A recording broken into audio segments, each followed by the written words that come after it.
Can you imagine one who was the gentlest of men,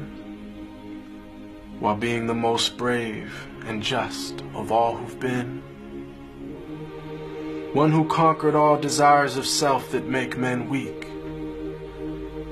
who granted all who asked him precisely what they seek,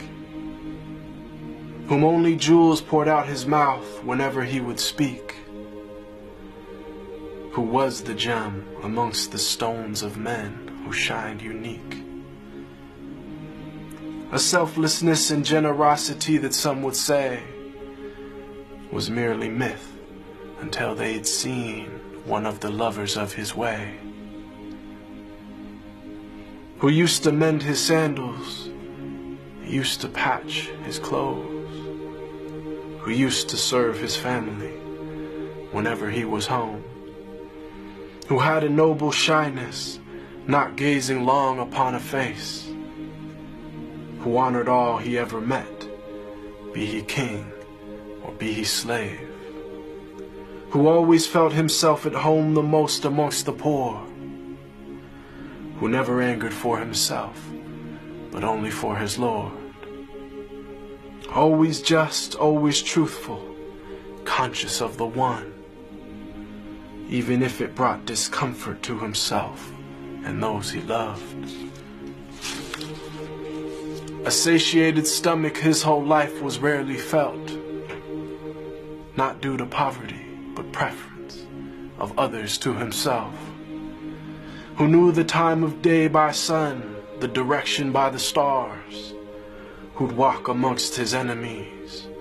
without a single guard, devoid of any trace of self, just humble and serene, eloquent but not verbose, just precisely what he means, whom all within his company felt light and sacred cheer, whom there was not a thing within creation that he feared, who loved to play with children and run races with his wives, who joined the festivities and honor customs of all tribes. When people yelled and lost their cool around him, he was calm, who asked forgiveness for his enemies, even as they did him wrong, who kept a goat he'd milk himself for people in his house, whose wives, when asked about him, said he was the perfect spouse, who never looked down on a pauper or flattered once a prince, who called every soul unto the one without even a flinch. Every single gorgeous trait of character he had, of noble lineage, yet he was the orphan of his clan, one imbued with wisdom and piercing inner sight, yet he was the unlettered one, who'd neither read nor write. All knowledge and trait of character unflawed